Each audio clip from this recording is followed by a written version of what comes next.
Shalom, Bapak Ibu Saudara. Kita melanjutkan lagi studi kita, kristalisasi, masih meneruskan ya tema kita kemarin mengenai berkat Ishak ya. Kemarin kita membahas tentang berkat Ishak. Hari ini kita masih membahas juga tentang berkat Ishak, tapi kita mencoba membandingkan antara berkat dan perjanjian. Karena kalau bicara berkat, itu semua orang diberkati. Mengapa demikian? Kalau kita melihat ya kedatangan Tuhan Yesus itu, karena begitu besar kasih Bapa akan dunia. Dunia itu artinya seluruhnya di situ. Sehingga dia telah mengaruniakan anaknya yang tunggal. Supaya setiap yang percaya ya tidak binasa. Jadi maksudnya yang diberkati bukan yang tidak percaya, bukan yang percaya saja. Ya, karena penebusan Kristus untuk semua manusia unlimited. Jadi semuanya diberkati.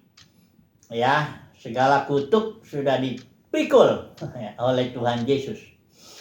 Ya, jadi ya Ismail diberkati, Ishak diberkati.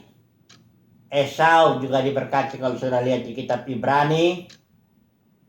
Yakub itu diberkati ya. Tapi Esau juga diberkati. Ya. Jadi masalahnya sekarang ini perjanjian, kita melihat bahwa ada sesuatu yang spesial.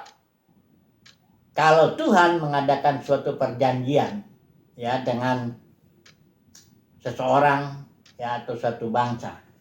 Nah, mari kita melihat dulu perbedaan ini ya, supaya nanti kita melihat tidak fokus kepada berkat ya, tapi fokus kepada perjanjian. Nah, ini yang lebih penting ini ya. Mari kita melihat dulu latar belakangnya ini, kejadiannya begini. Pada waktu itu kan Abraham ketika sudah 10 tahun dia di tanah Kanaan, itu belum ada lahir Ishak, dan Sarah memberi usul supaya hampir aja ini Hagar, hamba perempuan yang didapat waktu Abraham ke Mesir, dan malah itu lahirlah Ismail ya. Dan ketika lahir Ismail, usia Abraham berarti 86. Nah, itu setahun sebelum Abraham mendapat anak dari Sarah, yaitu Ishak ini, Tuhan menyatakan diri. Jadi pada usia 99 tahun Tuhan menyatakan diri kepada Abraham. Ya. Dan Abraham di sini memberikan suatu usul. Jadi kurang lebih usia Ismail itu sudah kira-kira 12 tahun lah ya. 12 tahun kurang lebih usia Ismail. Dan Abraham 99 tahun. Dan Tuhan datang memberikan penyataan bahwa tahun depan itu Sarah akan melahirkan anak. Tapi di sini di ayat 18 ya, pasal 17, ini Abraham berkata begini, ini saya pakai LAI ya. Dan Abraham berkata kepada Allah, sekiranya Ismail diperkenankan hidup di hadapanmu. Karena lahirnya Ismail ini bukan ya, Ismail tidak bisa dihitung keturunan Abraham. Nanti kalau kita lihat bahwa keturunan Abraham itu baru harus dari Ishak. Karena janji Tuhan itu kepada Abraham bahwa dia akan memiliki anak itu melalui si Sarah. Jadi tidak bisa digeser rencana Tuhan. Abraham coba, udahlah Ismail ini aja lah ya, diperkenankan dia menjadi anakku lah ya, anak yang dimaksud janji itu. Tapi ayat 19 Tuhan berfirman, tidak, melainkan istrimu Sarah lah yang akan melahirkan anak laki-laki bagimu. dan engkau akan menamai dia Ishak. Dan perhatikan ini, aku akan mengadakan perjanjianku dengan dia, dengan Ishak itu, menjadi perjanjian yang kekal untuk keturunanmu. Ayat 20, tentang Ismail, aku telah mendengarkan permintaanmu. Ia akan kuberkati, kubuat beranak cucu dan sangat banyak. Ia akan memperanakan 12 raja. Dan aku akan membuatnya menjadi bangsa yang besar. Ayat 21, nah ini perhatikan. Tetapi perjanjianku akan kuadakan dengan Ishak, yang akan dilahirkan Sarah bagimu tahun yang akan datang pada waktu seperti ini juga. Saudara perhatikan nggak di sini ada perbedaan antara berkat dan perjanjian. Ya, orang yang mengadakan kayak Ishak itu pasti diberkati. Ya. Kalau orang yang kepadanya Tuhan mengadakan perjanjian, pasti orang itu diberkati. Tapi orang yang diberkati belum tentu langsung Tuhan mengadakan perjanjian dengan dia, tidak begitu. Ya. Sekali lagi ya, Esau juga diberkati, ya. Tapi perjanjian Tuhan tetap melalui garis Yakub. Ya. Saya katakan sekali lagi ya, semua manusia sudah diberkati. Ya. Karena begitu besar kasih Bapa kan seisi dunia ini. Ya, kalau udah dikasih masa dia masih dikutuk? Kan enggak. Sudah diberkati.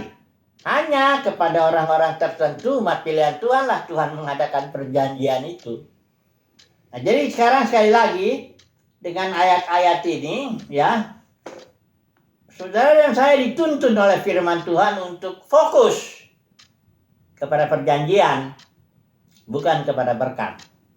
Ya, karena kita sebagai umat pilihan Tuhan itu adalah umat perjanjian, dan kita harus tahu apa itu perjanjian. Kemarin kita sudah bahas ya, banyak orang tidak tahu perjanjian sehingga menafsirkan berkat Ishak itu, yang dikatakan di situ dia orang yang menjadi kaya, tambah kaya, menjadi sangat kaya. Karena tidak tahu isi perjanjian antara kita dengan El Elyon yang diperantara oleh Yesus, kita merasa itulah dia berkat perjanjian. Seperti Ishak itu. Kaya, semakin kaya, tambah kaya. Padahal kita di sini terikat oleh suatu perjanjian yang bersifat batiniah. Ya. Ibrani pasal 8, perjanjian baru bedanya dengan perjanjian Abraham itu. Kalau perjanjian Abraham maupun perjanjian lama yang Israel itu, Yahweh itu bersifat jasmani. Diberikan janji keturunan yang banyak, diberikan janji tanah perjanjian. Bahkan kalau Jehovah Jireh itu, Jehovah Jireh yang mencukupi, Jehovah Rafa menyembuhkan, Jehovah Nisi panji-panji, Jehovah Shalom, damai sejahtera. Itu memang isinya perjanjian itu. Tapi kalau kita di sini, Ibrani 8 itu mengatakan bahwa hukum Taurat yang ditulis dalam loh batu itu masuk dalam batin kita, ditulis di dalam batin kita, sehingga kita jadi mengenal Tuhan, dosa-dosa kita diampuni, ya. Kita mengenal Tuhan secara batiniah, begitu. Itu berkatnya, makanya Efesus 1 ayat 3 Paulus bilang kita sudah diberkati dengan segala berkat rohani. Dan harta kita adalah harta yang di dalam bejana tanah liat. Christ in you. Itulah harta itu. Nah, sehingga kalau gitu, kita kalau semakin diberkati itu artinya semakin bertumbuh Kristus di dalam batin kita, atau joy di dalam batin kita. Kita memiliki hidup yang berkelimpahan. Seperti Yohanes 10 bilang, aku datang supaya mereka mempunyai life atau joy, mempunyainya dengan segala kelimpahan, bertumbuh hayat itu dalam batin, sehingga damai sejahtera itu, sukacita itu, sabaran Kristus itu bertumbuh, ya. Jadi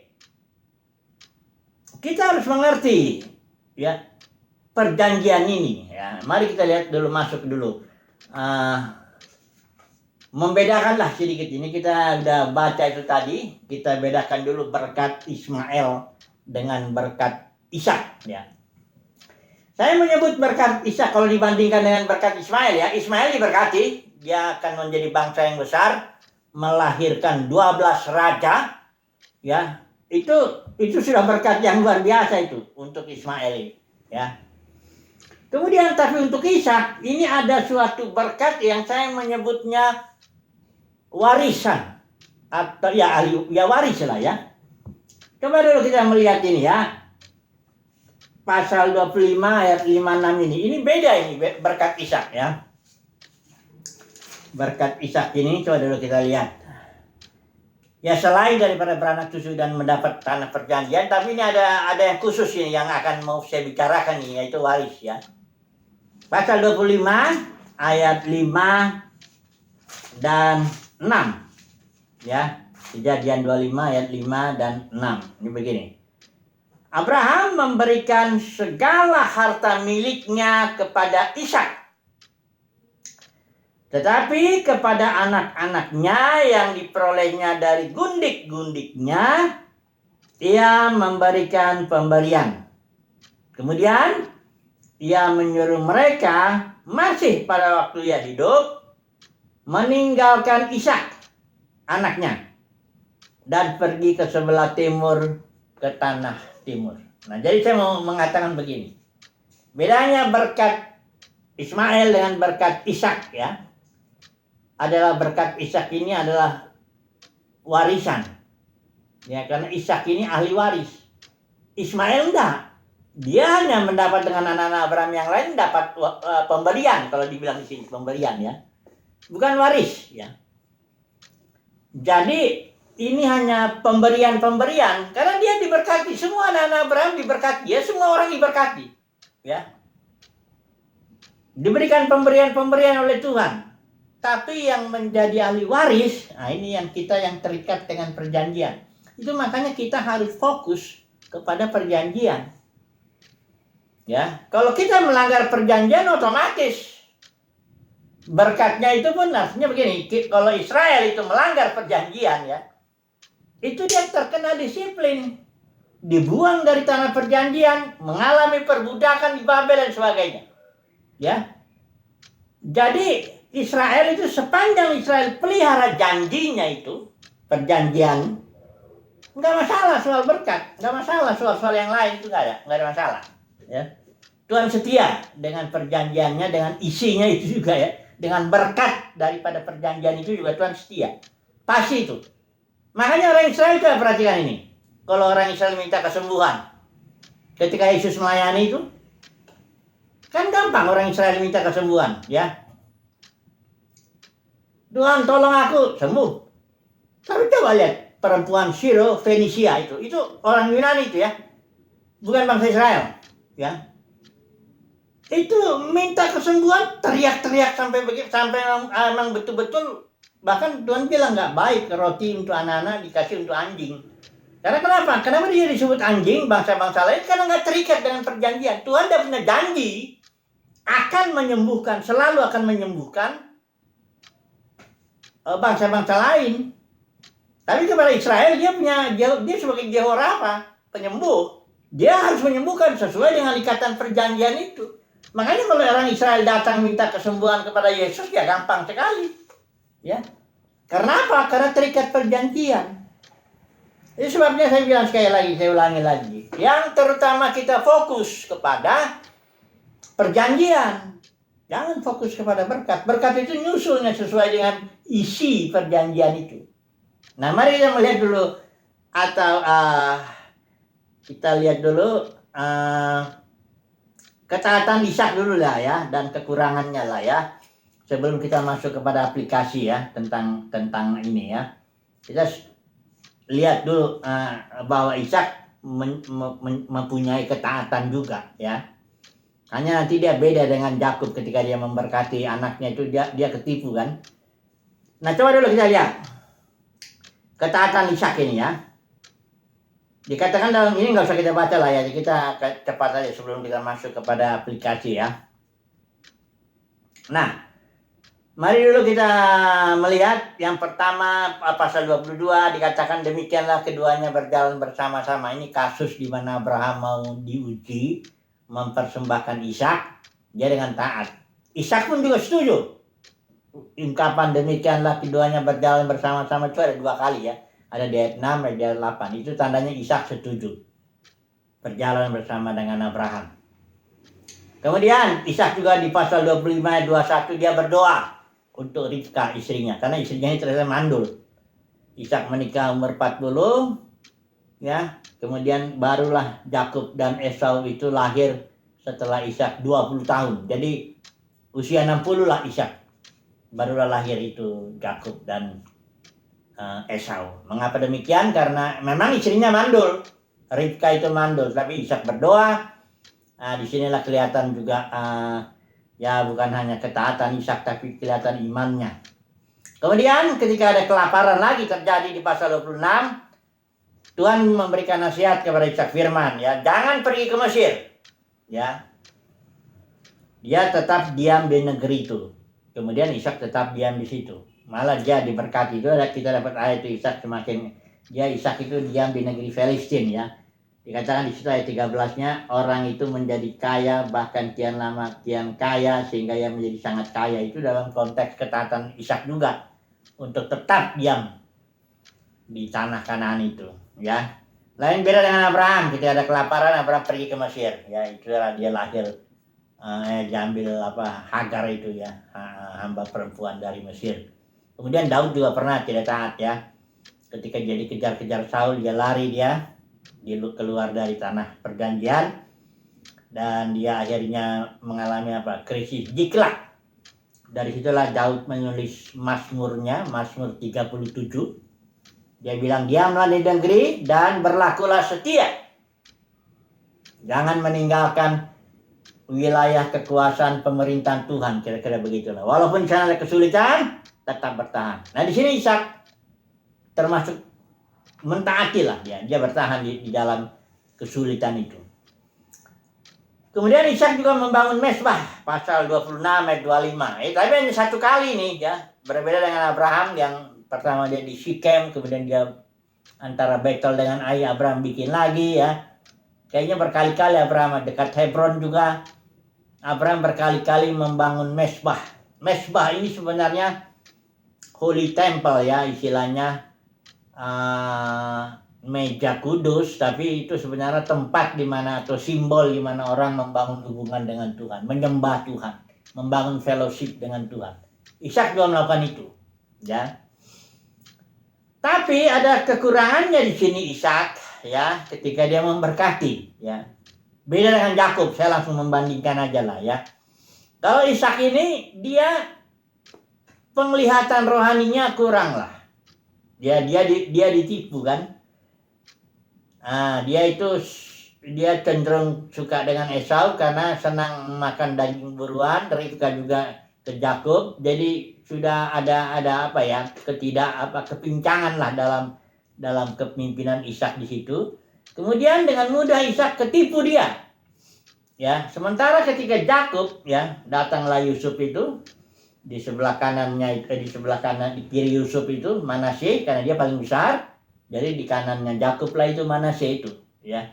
Kemudian di sebelah kirinya Yakub itulah Efraim, yaitu di sebelah kanan Yusuf. Posisi ini maksudnya begini, supaya berkat itu yang sulung itu lebih diberkati lah dengan tangan kanan Yakub ini, maksud Yusuf ya. Dan yang kiri ini Efraim ya diberkati juga, tapi harusnya dia nggak boleh sama dengan yang ini, berkat kesulungan. Tapi tangan Yakub dia begini.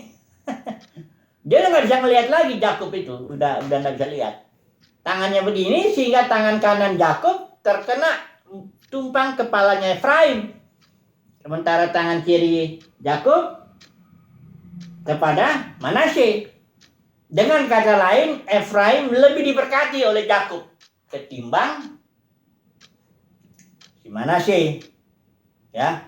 Nah itu begitu Yusuf mau coba rubah, jangan begitu, tangannya mau diarahkannya tangan kanannya ke Manasye, Yakub nolak. Aku tahu anakku, aku tahu katanya. Dia akan diberkati juga Manasye, tapi akan lebih diberkati Efraim. Ya, kita tahu tuh Efraim itu Yosua ya. Itu dari suku Efraim itu.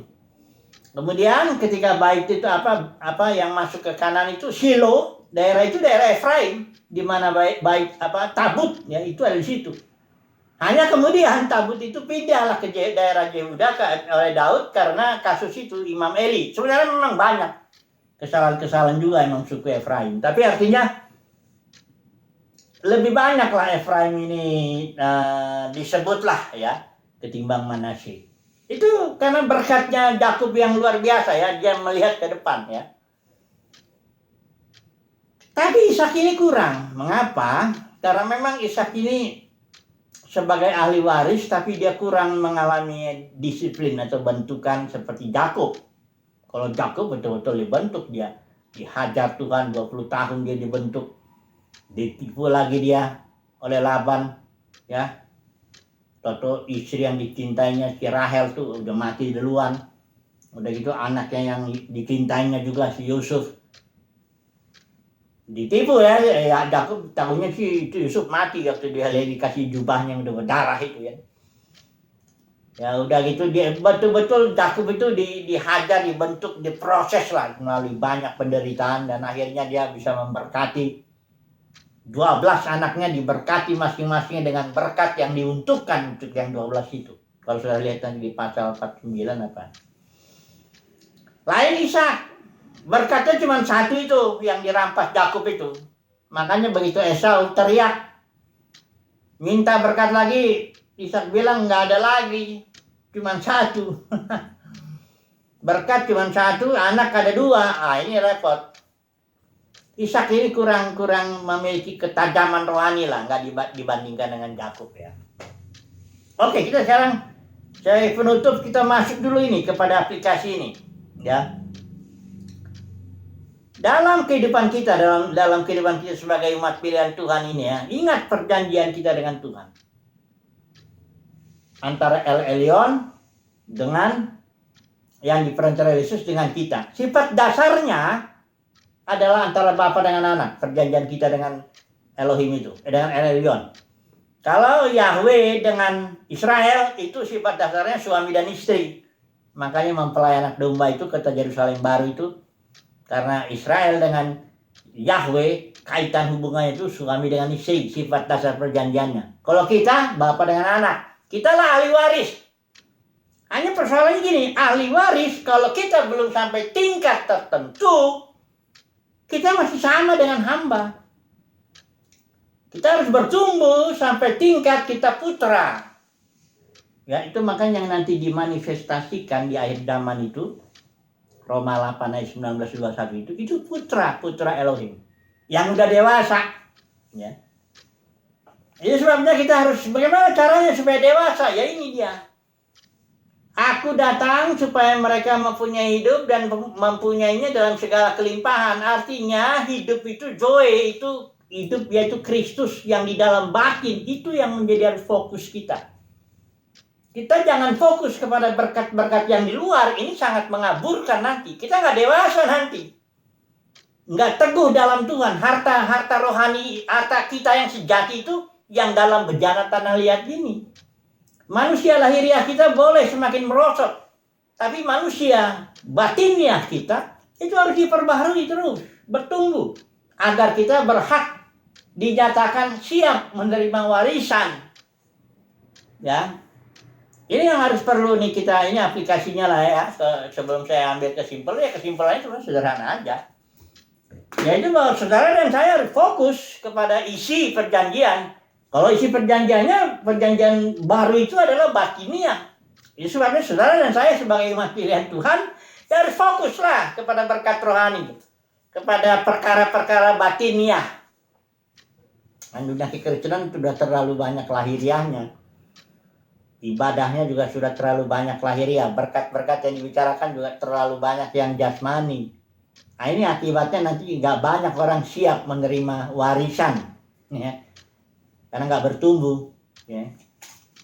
Tapi jadi kesimpulannya, mari kita fokus kepada perjanjian. Yang pertama ya, fokus kepada perjanjian. Kedua, Ingat-ingatlah isi perjanjian itu. Kita dengan Elelion itu adalah batinnya. Agar Kristus yang di dalam batin bertumbuh sedemikian sehingga kita menjadi putra. Siap menerima warisan dari Bapa itu. Sebenarnya warisan itu kingdom, ya, kerajaan. Tapi nanti kita akan bahas lebih jauh. Jadi cukup dulu hari ini. Jadi berkat Ishak itu adalah berkat yang kita sebut warisan, ahli waris. Tapi Ismail juga diberkati, ya, dengan berkat-berkat yang lain. Haleluya. Amin.